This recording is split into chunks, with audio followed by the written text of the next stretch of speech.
ہماری زندگی کا مقصد ہے کہ ہم اچھے اعمال کریں، ہمارا امتحان ہے سمجھ لیں اس دنیا میں.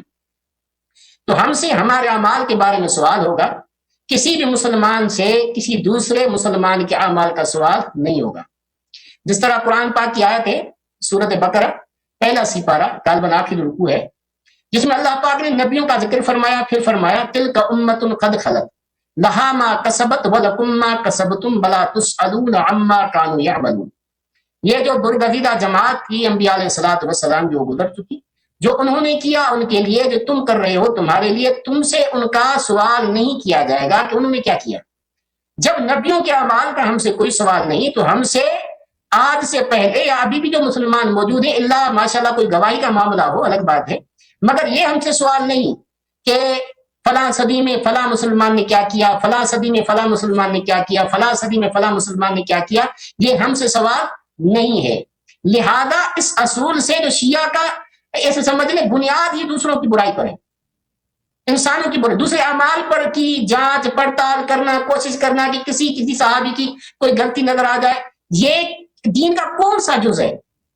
کیا تم سے یہ سوال ہوگا علیہ علی صاحب، میں آپ کیسے سمجھ نصیحت کر رہا ہوں، کیا آپ سے یہ سوال ہوگا کہ قیامت کے تو ہمیں یہ بتاؤ کہ حضرت حسین رضی اللہ تعالیٰ عنہ کے بعد حضرت زین العابدین ہے، اس کے وقت فلاں جو مسلمان تھا اس کے کیا اعمال تھے؟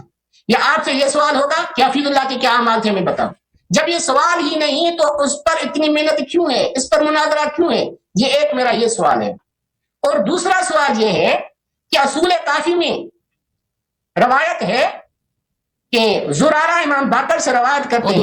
ایک سوال کرو نا، ایک سوال کرو بھائی، دو سوال اکٹھے نہیں جی ایک سوال. ایک تو وہ ایک نصیحت تھی آپ کو، نصیحت ایسے سمجھ لیں، جواب دینا چاہیں تو دے دیں. میرے خیال میں آپ انکار تو نہیں کریں گے اس بات کا.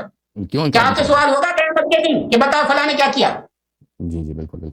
دیکھیں میرے محترم ناظرین، ان کے سوال کا جواب میں ان کے اپنے کتاب سے دیتا ہوں.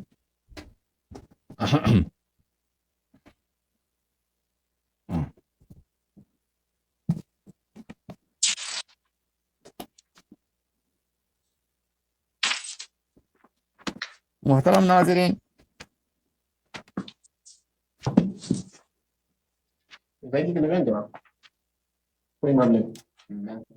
پہلی بات یہ ہے، میں ایک حدیث، سب مومنین کا دل خوش کروں، مسلمانوں کا سب کا دل خوش کروں، ایک ایسی حدیث ہے. دیکھیں جہاد اس کو بولتے ہیں، جہاد کس کو بولتے ہیں؟ یہ کتاب ہے تاریخ بغداد، تعریف ابو بکر احمد بن علی الخطیب البغدادی، چاپ دار الکتب العلمیہ، یہ جلد نمبر 13 ہے، اور یہ کتاب چھپی ہے سنہ 2004 میں. اس میں صفحہ نمبر 19 میں ایک روایت نقل کرتے ہیں. اس روایت کے نقل کرنے کے بعد فرماتے ہیں لم اسمع احد من شیوخنا الا یذکرہ الا بالجمیل. لولو ابن عبداللہ ابو محمد القیصری جس نے روایت کیا ہے، ابو بکر بغدادی کہتے ہیں کہ میں نے، خطیب بغداد کہتے ہیں کہ جتنے مشائخ حدیث میں نے دیکھے ہیں وہ سب نے اس کی شخص کی تعریف کی. شخص نے روایت کیا ہے رسول اللہ صلی اللہ علیہ وآلہ وسلم عن النبی صلی اللہ علیہ وسلم، انہوں نے فرمایا، نبی صلی اللہ علیہ وسلم نے فرمایا لمبارزۃ علی بن ابی طالب لعمر بن عبدود. مبارزہ کس کو بولتے ہیں؟ بارزہ یبارز مبارزتاً، مبارزہ بولتے ہیں باہر نکلنے کو. یہ امیر المؤمنین علیہ الصلوۃ والسلام جو باہر آئے ہیں، جو انہوں نے چند قدم اٹھائے ہیں، چل پڑے ہیں عامر بن عبدود کی طرف. کب؟ یوم الخندق، جنگ خندق کے موقع پر. جنگ خندق سخت جنگ ہے، سخت شدید حالت ہے رسول پاک صلی اللہ علیہ وسلم اور مسلمانوں پر. کفار آئے ہیں قتل عام کرنے کے لیے، وہ کفار سب قبائل مل کے آئے ہیں. اس کا نام بھی غزوہ احزاب ہے. مسلمانوں کو محاصرہ کیا، یہود بھی ان کے ساتھ ملے تھے. اس لیے آیت ہے کہ سب وہ کیا کریں، رسول اللہ صلی اللہ علیہ وسلم کو قتل کریں، مسلمانوں کو، مردوں کو قتل کریں، عورتوں کو اٹھا کے لے جائیں، اور ہمیشہ کے لیے اسلام ختم ہو جائے. پیغمبر مسلمان ختم ہو جائے تو اسلام ہی ختم. تو اس وقت اسلام کو بچانے والا رسول اللہ صلی اللہ علیہ وآلہ وسلم کا سپہ سالار، اللہ تعالیٰ کا سپہ سالار، اللہ تعالیٰ کا تلوار کون تھا کفار پر؟ امیر المؤمنین علیہ السلام. رسالت پناہ صلی اللہ علیہ وآلہ وسلم نے فرمایا امیر المؤمنین علیہ الصلوۃ والسلام علی بن ابی طالب علیہ السلام کا باہر آنا اور قدم اٹھانا، امر کی طرف جانا یوم الخندق افضل من عمل امتی الی یوم القیامہ. میرے پورے امت کے جتنے عبادتیں ہیں، جتنے روزے ہیں، جتنے ختم قرآن ہیں، اور جتنے حج بجا لاتے ہیں، جتنے نیک عمل، وہ ایک طرف امیر المؤمنین علیہ السلام یہ چند قدم جو انہوں نے اٹھائے ہیں، 10 قدم ہے، 15 قدم ہے، 20 قدم ہے، جتنا ہے، جتنے یہ قدم انہوں نے اٹھائے ایک طرف، لیکن یہ افضل ہے. امیر المؤمنین علیہ السلام کا قدم اٹھانا میرے پوری امت کے افضل قدم عمل سے افضل. اب آپ کو بتاتا ہوں نا، وہ جہاد میں نے آپ سے کہا تھا نا کہ جہاد دکھانا ابو بکر کا جہاد جس کو بولتے ہیں کتنا یہ ایک جہاد ہے میرے مولا کا